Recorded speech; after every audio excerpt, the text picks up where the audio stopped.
All right, Charlamagne the God here. Got the homie Honey German. Honey German, what's happening? What's good? My second book, Shook One, Anxiety Playing Tricks on Me. It'll be out October 23rd. That's this Tuesday. I just told y'all this is my second book.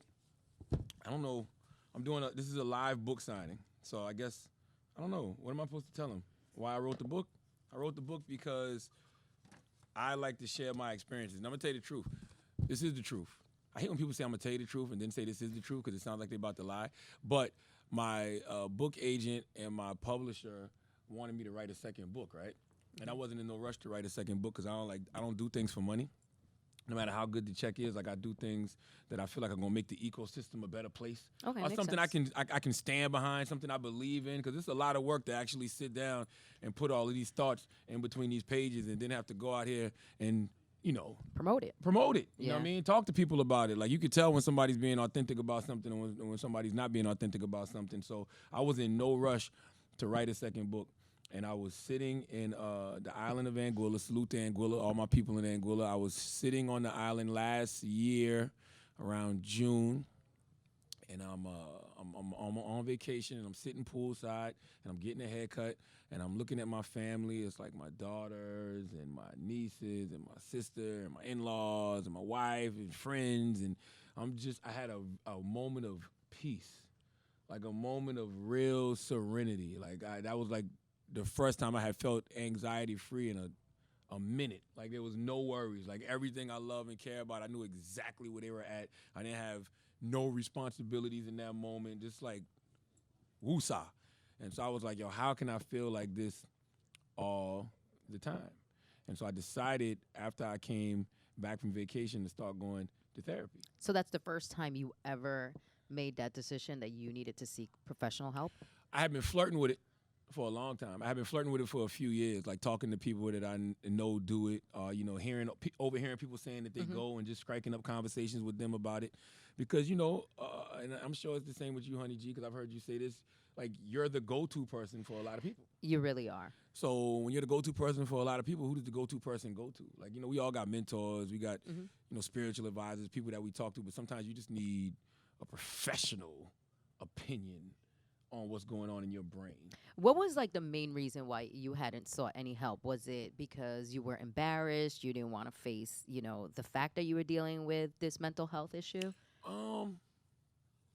Probably a lack of information. Like it wasn't something that I was ever readily available for me. And like the first time I got diagnosed with anxiety was 10 years ago because I had a real bad panic attack. I had got fired for the fourth time in radio, and I was back living at home with my mom, and I was like 31, 32 years old. My daughter was like 1 or 2, and my now wife was back living with her parents in Moncks Corner, South Carolina.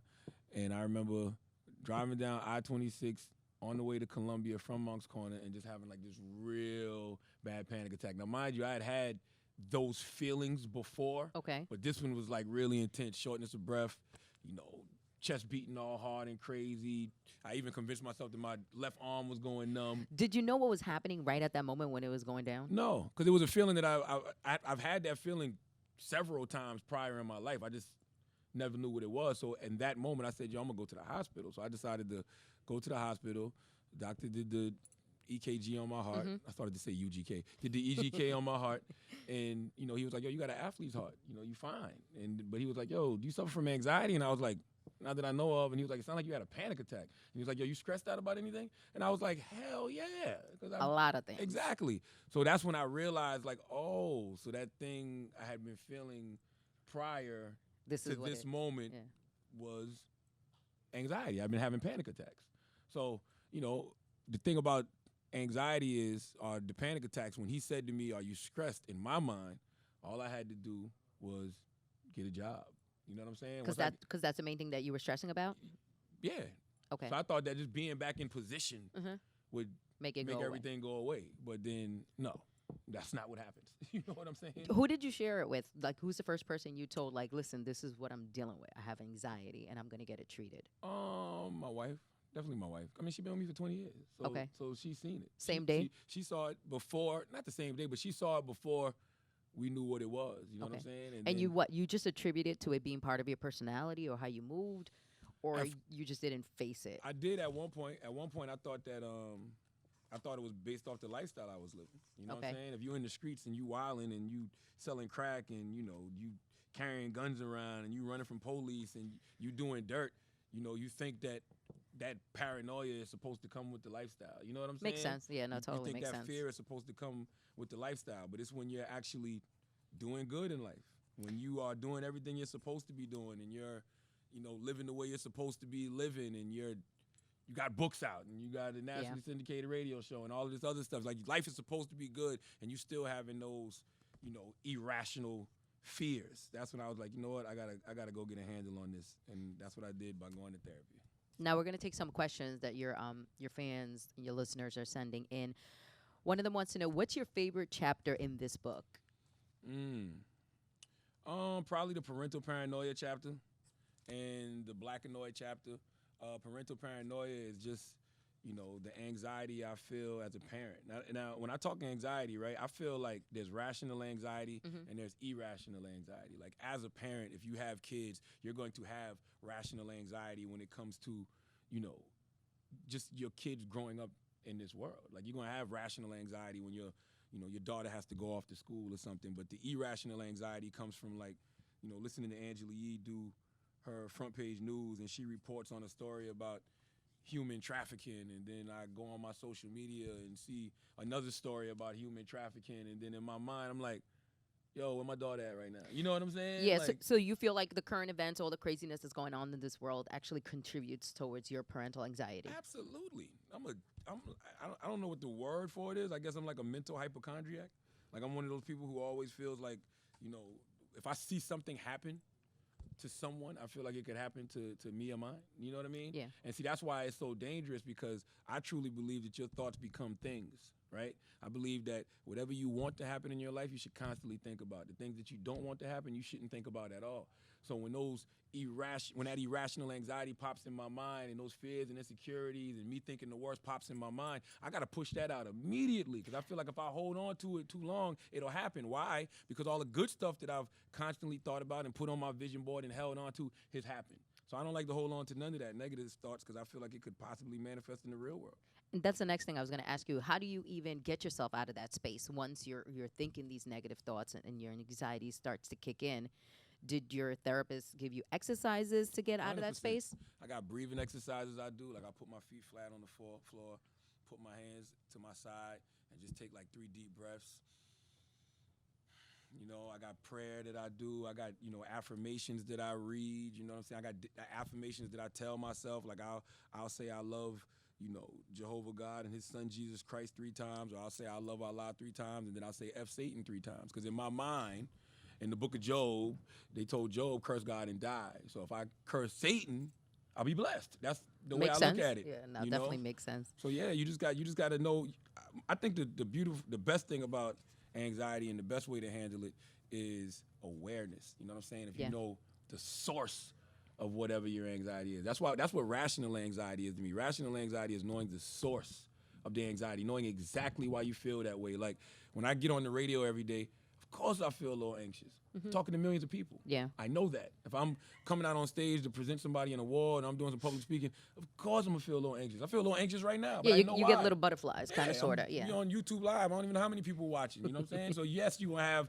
That's rational anxiety. The irrational anxiety is when you see the guy in Austin, Texas, mailing people bombs via FedEx.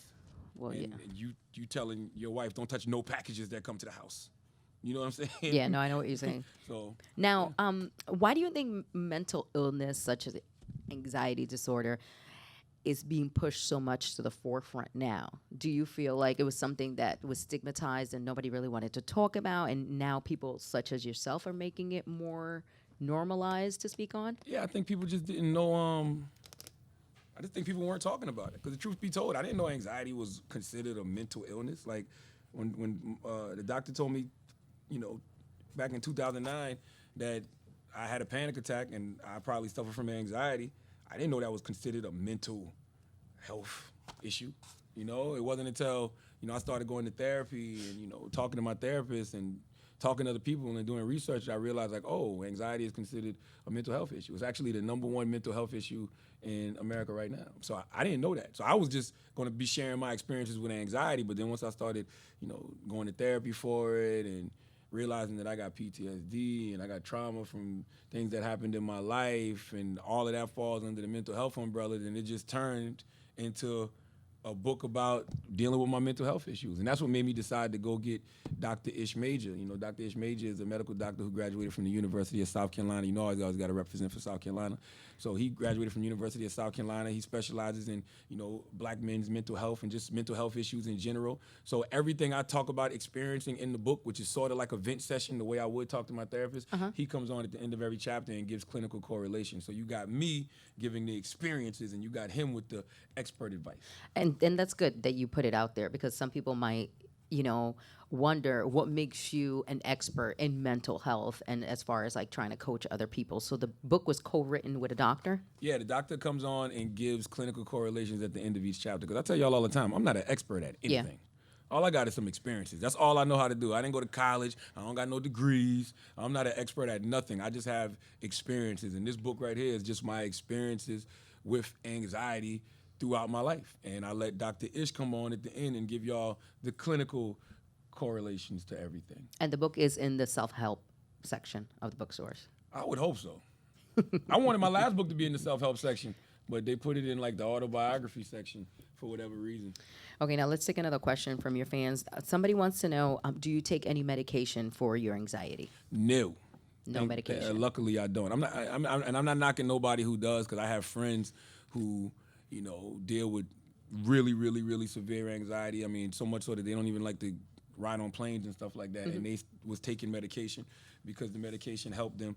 I necessarily don't need medication, that at least not yet anyway. And I don't think I do. Like, I'm just the type of person, sometimes you just need somebody to talk to. And that's what a therapist is. Sometimes you just need to talk to somebody, and that therapist can bring you down from a 10. You may be at a 10 and they can bring you down to like a cool 4 or 3. Yeah. Sometimes, you know what I'm saying? You don't need, especially for anxiety, you don't necessarily need medication for anxiety all the time. Now, somebody else wants to know, do you think the chemicals in our food could be causing like this rise in anxiety that we're seeing? I keep hearing that. I keep hearing, people talk about that. You know what I mean? I think you are what you eat. I think somebody told me one time, it's like even with the way certain animals are killed, like they die, and like they die with fear running through their blood or something like that. I don't know. Yeah, that's like halal, like the animal. Yes. Yeah, I know what you're talking Exactly. about. Now, how has therapy helped you in relation to your marriage? Have you seen a change in how you and your wife interact now that you're getting therapy? 100%. And the reason I say 100% is because, I'm still figuring it out, because it's a constant thing, and she's actually about to start going, and I think that I went as an individual, she should go as an individual, then we go together as a couple. But I think it's helped me out simply because I think it's given me empathy that I didn't have before. Towards her or humans? Just in general. Just in general. With human beings, because I think I've never had a problem with being transparent. But I think it's a difference between being transparent and being vulnerable, because I think that when you're vulnerable, you're really paying attention to how you feel. And you're paying attention to how things make other people feel. So you're more conscious now. Yeah. And I also think that comes with like being a parent too, because like, being a father of 3 girls, like it can be little things, man. I remember being at a track meet, for my daughter, and this was like the first time she did the long jump.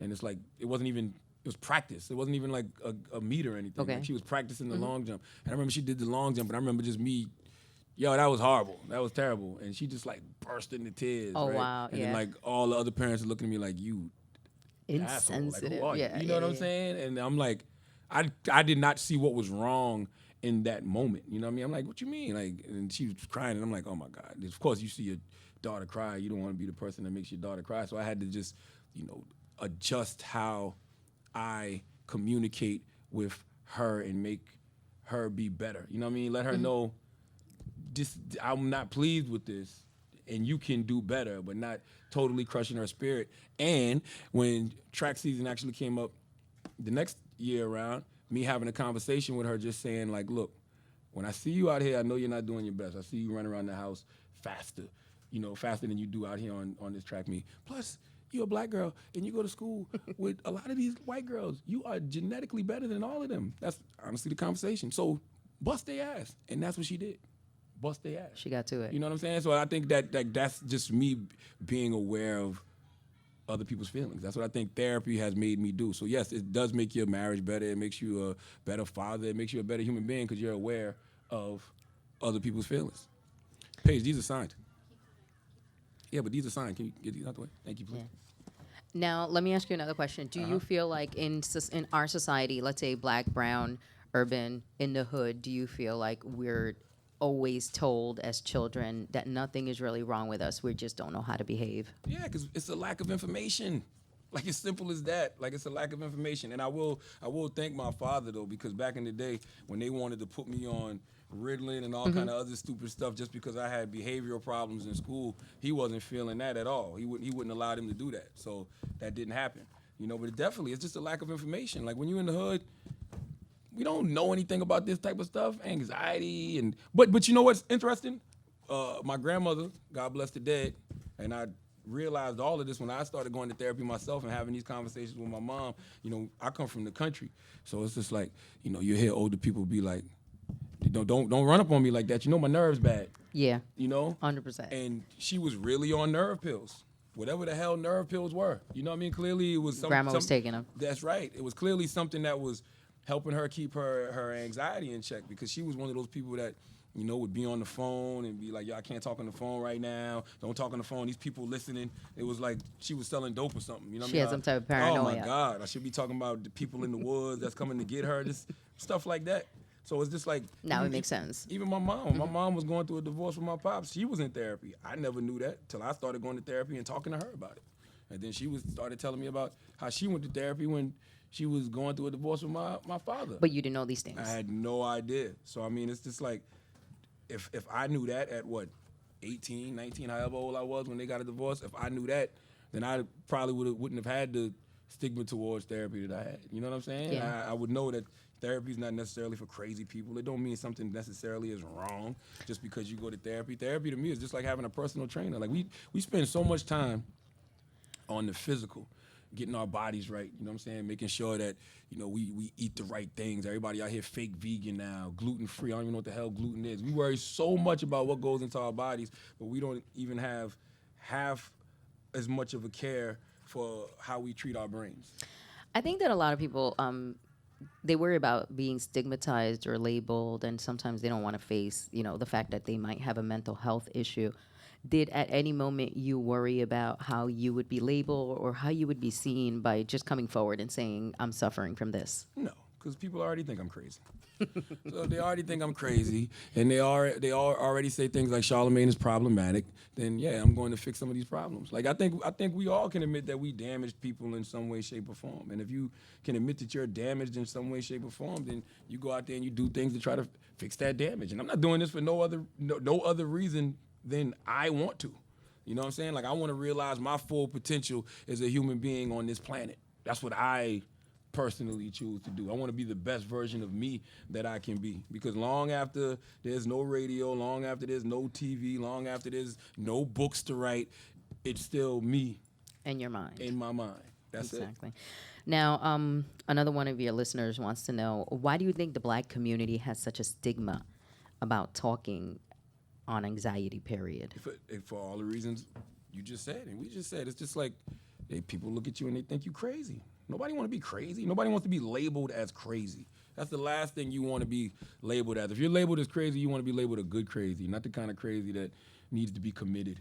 You know what I'm saying? Like, you don't want to be looked upon as having a problem. And I think that, we do whatever we can to always look like we got it together, instead of just like expressing what's really on our minds, expressing our true feelings towards the situation. And I think that's one of the reasons none of us can ever really get right. How you gonna get right if you don't ever, reveal what you're trying to heal? And that's a fact. And if you don't express what's wrong, nobody can point you in the direction to get right. So And I don't even look at it as something being wrong. I just look at it as something that you can control if you want to, or at least get a grasp on it. You know what I mean? Yeah. Now, a lot of people want to know where to get the book, when, where. October 23rd. You can pre-order now at cthabook.com, cthabook.com, but it'll be in bookstores everywhere October 23rd. Barnes & Nobles, Amazon, wherever you buy books. And for all you people out there that told me with black privilege, this is the first book I read in forever, then, let Shook One be your second book that you read since in forever. Now, somebody wants to know, did you do an audiobook? Of course. So the audiobook is available same day. Of course. I'd feel like I'd be cheating y'all if I didn't do the audiobook. The audiobook is available right now. You can pre-order the audiobook. Okay. You can buy the audiobook right now because I do radio. I do podcasts. Like, people listen to me talk. I get paid for my voice. Why wouldn't I give the audiobook? No, it makes sense. I'd rather listen to it than read it, actually, when it comes from you. People say that.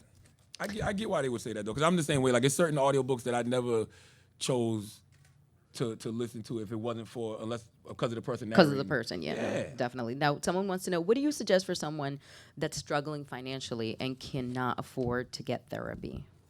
That's a good question. I'm gonna tell you this, man. I keep getting asked that, and I honestly don't know if therapy is something that's not affordable. Like, I go to a therapist in Jersey. Okay. I pay $150 an hour. I go for 1 hour a week. I've heard people say that they pay $50 an hour in some places, $75 an hour in some places.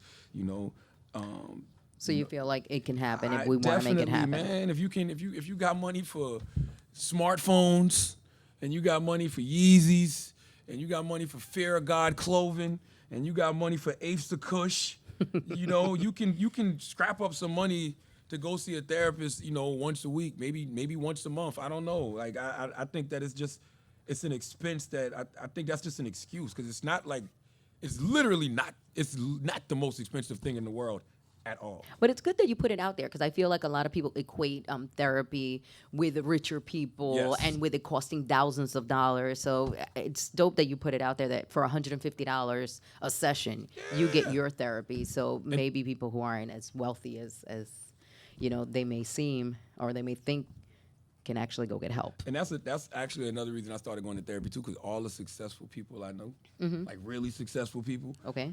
they all went to therapy in some way, shape, or form. Like, they all went to therapy for something, something that they was trying to manage. It could be anxiety, it could be depression, it could be, CBT is a big thing, cognitive behavior therapy. Like, a lot of people I know that I consider successful went to therapy. So that was a reason for me to be like, you know what? That's like a common theme in a lot of successful people's lives is them organizing what's going on in their mind. So that's one of the reasons I started to go. So I can understand why people would think that therapy is for rich folks, because most of the successful people who got it together, one of the reasons they got it together like that is because of therapy. So I can get why the perception is that rich people only go to therapy. Do you feel like now that you went to therapy and you're dealing with your mental health issue of anxiety, do you feel like there's a new level that you're now going to be able to reach? That's a great question, honey. I don't know. I do feel like everything is mental. And I feel like, like I said earlier, your thoughts do become things. So I feel like when your mind is pure, when you don't have all the junk going on in your brain, when you don't have all of those Cleared out. unnecessary distractions, and you don't have all these irrational thoughts, when you can focus better on your goals, because I feel like when you throw away a lot of the old stuff, a lot of the new stuff comes in. You know what I'm saying? That's what therapy is to me. It's like organizing a really messy garage. You know what I'm saying? You throw away all the stuff you don't need, and then the stuff you want to keep, you put in its proper place, and then you might bring in some new things too. And I think you just constantly keep doing that. So I can see how it would take you to another level of success. But the success to me isn't even, like I said, professional. The success to me is just how I evolve on a personal level.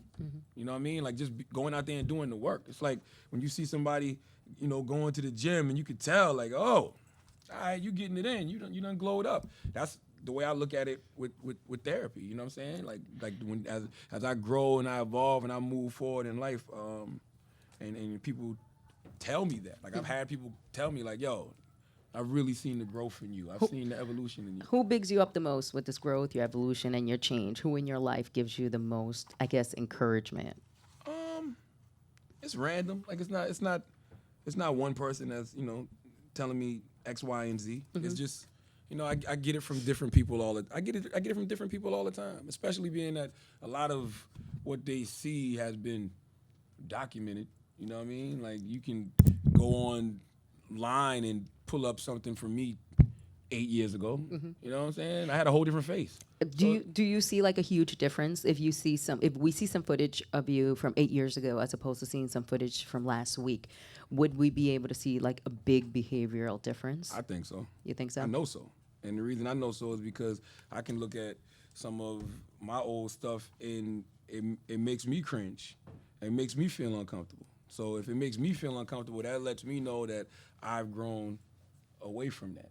You know what I'm saying? So yeah, 300%. Nick will tell you. How many times I tell you delete stuff, Nick? Take that down, man. I mean, you know what I mean? Take that video down. Tony, they know. Delete. They'll tell you. Now I have another question from one of your listeners. She says, my husband needs therapy and I think he has PTSD and anxiety. How can I lovingly persuade him to go to therapy? Same way my wife did. My wife told me take my ass to a therapist because, after a while, you putting too much stress on your significant other. I guarantee you that brother right there is venting to her all the time. You know what I'm saying? And talking to her about things that she may or may not understand. Only thing that your woman can do is love you. Your woman is not there to, figure out what it is you got going on in your mind. Because I don't know how open you're even being with her. You might tell her, the story or tell her what you're going through, but you may not even necessarily know why you feel the way that you feel. You know what I mean? Because you haven't quite done the work yet. So only thing she could do is love you and be there for you. But my wife just told me straight up, like, yo, I don't know what to tell you no more. Take your ass to therapy. Because she had kept hearing me talk about it over and over and over, like, I don't want to go to therapy, I want to go to therapy. Because the truth of the matter is, when the universe is ready for us to do something, we already know what we need to do. The universe has already told us. Yeah. Go to therapy. Like the universe is telling that young lady right now, tell her man to go to therapy. So guess what she need to do? Tell her man to go to therapy. In fact, pay for his first session. Pay for his first session, and either y'all go together as a couple, or you send him there on his own. Same way he would send you to the spa for the day, send his ass to the therapy for the day. Now, how can you get, I guess, help for the family if the family has been affected? I've had someone in my life that suffers from anxiety and suffers from depression, and they refuse to get help, and they use me as a therapist. Now, how can we make it so that both of us get help at the same time? Should we go together? Should we go separately? Or should I just remove myself and let her get help on her own and try to just get rid of all these emotions, thoughts, and conversations? Well, if it's affecting you, honey, I would go together. If it's affecting you as well, I would be like, look, hey, man, I want to go somewhere for the day. And don't tell them till you get there. Because I've always wanted to let them be the ones to initiate or seek the help. But you recommend I be the one to actually spearhead it? Yeah, because you said it's affecting both of y'all. It does. So if it's affecting both of y'all, I would definitely, take the time to go together. And by the way, man, if you really love somebody, and if that person really loves you, and you're telling them that we're going to do something that's going to make our relationship better, because I don't want to X you out of my life, then that person will jump on the first thing smoking to go with you to therapy. Okay, let's take another fan question. Do you think therapy should be treated as a young age, or do you think people should wait until they get older and become adults? Ooh, I'm glad you asked that question. I think that you should go at a young age, because I was thinking about this, right? What the hell does the guidance counselor do in school? Like, what is the guidance counselor's job? I thought that the guidance counselor, when I look back on it, I'm like, damn, was the guidance counselor's job supposed to be sort of like the therapy role? You know what I mean? Like, what were they counseling us on? Where were they trying to guide us? I don't remember having any in-depth conversations with my guidance counselor. At 39 years old, I decided to start going to therapy. So that means I'm unpacking 40 years of BS, which is why I'm still not even really comfortable having these conversations. You know what I mean? But I feel like I would rather jump out there and have these conversations and feel uncomfortable about them, because that's the growth for me anyway. That's the way I operate. You know, I'm the type of person that, in order for me to, you know, grow and evolve in a situation, I have to just get it out there. I have to talk about it. So I would start going mad young, because when do you start thinking about life? You start thinking about life like early. Yeah. Right? Like 11, 12. I feel like kids are very adult-like now. They have man. problems at 12 years old. People can navigate you through puberty, and especially now in this social media era where, you know, tough skin is something that has to be developed in the right way, but it's almost hard to develop tough skin in this era because of that social media. Everything comes at you so fast. Like, you can deal with like one bully in school when we was growing up, or you know, one antagonist. Now you got hundreds of thousands of antagonists possibly because of social media. So hell yeah, I think these kids should go early. And another thing I noticed, man, and I realized that, you know, in the past few years, a lot of these kids, like I talk to these kids, especially like we got interns here who, you know, come from pretty good families, white kids. They've been going to therapy since they've been like 12, 13. You're like, what? So they get that kind of, you know, tutelage early. They get that kind of therapy early. So I'm like, yes, if you can send your kids, you know, to a therapist early, especially, I'm telling you, this social media era, man, and you got this unattainable picture of perfection that's being painted via social media. You know, these kids is getting on social media, and Pastor Stephen Furtick, my man, he said that, you know, social media is everybody's highlight reel. So you're not seeing none of the shots nobody missed. You're not seeing no mistakes they made. You know what I'm saying? You're not seeing any flaws, nothing. And that virtual reality is starting to seep into the real world. So now you got regular people living their everyday lives, giving off these pictures of perfection, just because we live in an era where if you made a mistake, or you know, you got a flaw, or you messed something up, people like really hold that to you. So it's just like everybody's fronting. Everybody acting like they so perfect. So imagine being a young kid and you make one mistake and everybody else faking a picture of perfection. You might feel like you want to kill yourself or something. No, that's 100%. You know what I'm saying? That brings me to my next question. Do you feel like if someone is dealing with a mental health issue, do you feel like it's beneficial if they just maybe exit social media for the time being because of the way social media, you know, brings about all these feelings? Hell yeah. You're going to get on social media depressed and tell people you're thinking about killing yourself, and then you're going to get 500 comments telling you, yes, do it. And stream it. Scream it. Of course. That's going to push you to somewhere where you deny. Social media is not the place to be sharing your problems or your issues at all.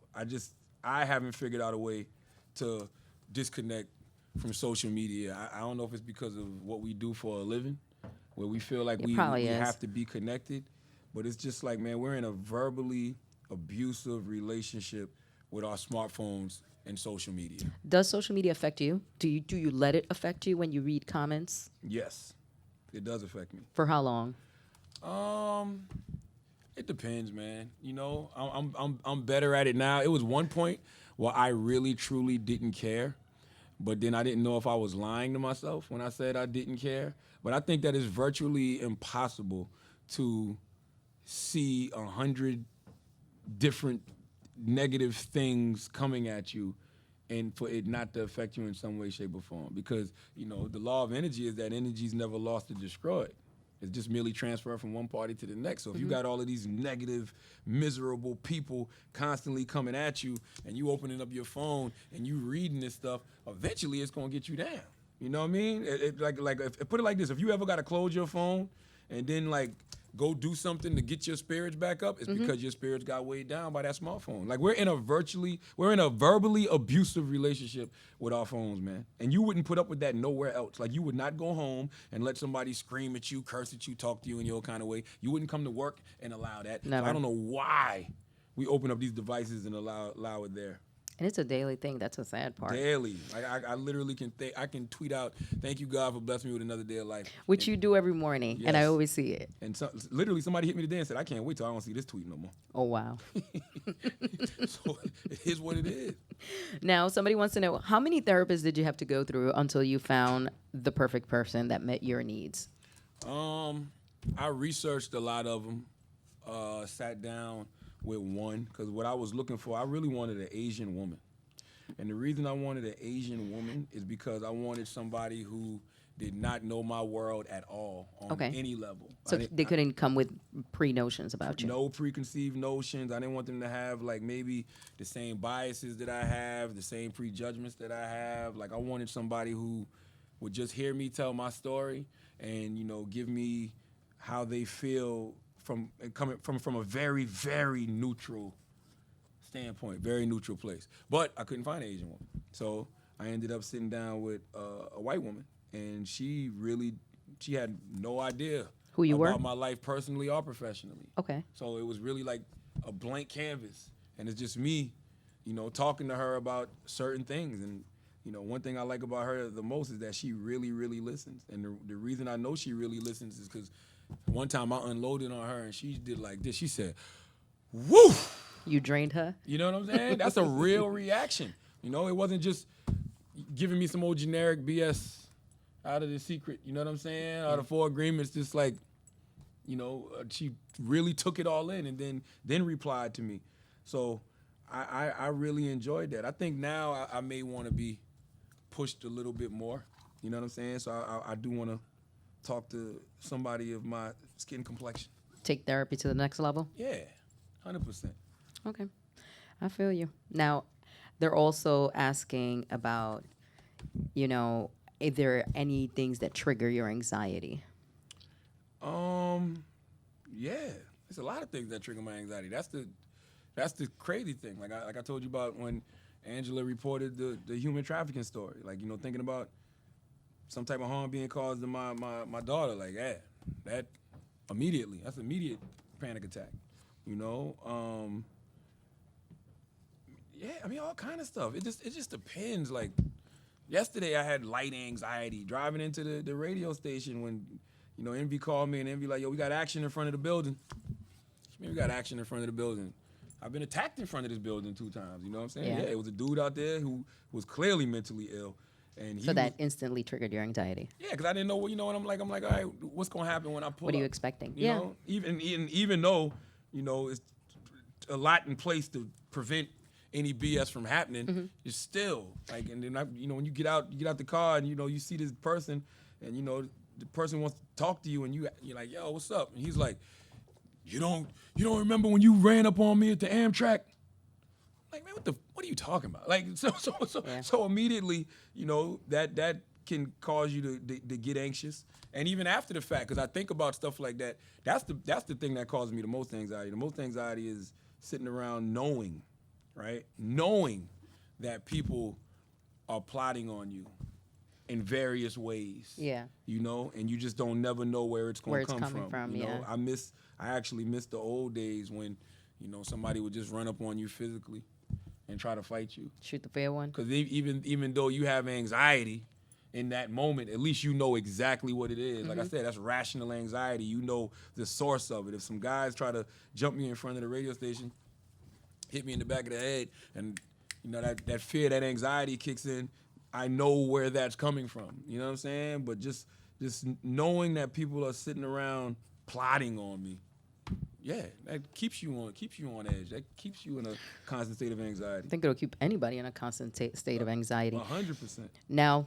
let's talk about the book one more time, where people can get it. When is it dropping? It will be out October 23rd.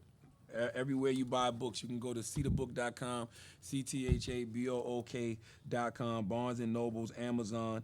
I'm signing all of these books for y'all. I thoroughly enjoy doing this. Like, I love going out on the book tours because it feels like you're almost campaigning for something. And, you know, it is election time, so it feels good to go out there and, like, go to different cities and shake people's hands and, like, you know, talk to people and, like, really see how you've, you know, impacted people in some way, shape, or form. Because the currency is in the people, man. Like nothing else really matters at the end of the day. Like we can sit around and we can act like, you know, we're so great and you know we're so amazing. But if these people not rocking with us, then We're not. we're nothing. Pretty Like much. literally. You know, you always had. I used to laugh when I used to hear, you know, like musicians get on stage and say, "I'm nothing without you." Thank you. Like, no, that's the truth. Now you get it. I 100% totally understand. The currency is in the people. It don't matter if it's radio. It don't matter if it's podcast. It don't matter if it's books. It don't matter if it's television. It's the currency is in the people. All right, before we get out of here, we got to thank, you know, the folks at Cash App for this stream and for standing with us, you know, to raise mental awareness. Like, Thank you, Cash App. What about those books right there? Are those signed? those aren't signed. You want to sign them right now on the Yeah. stream? Okay. Pass that stack. Pass that stack. Thank y'all, though, man. I appreciate everybody who bought the first book.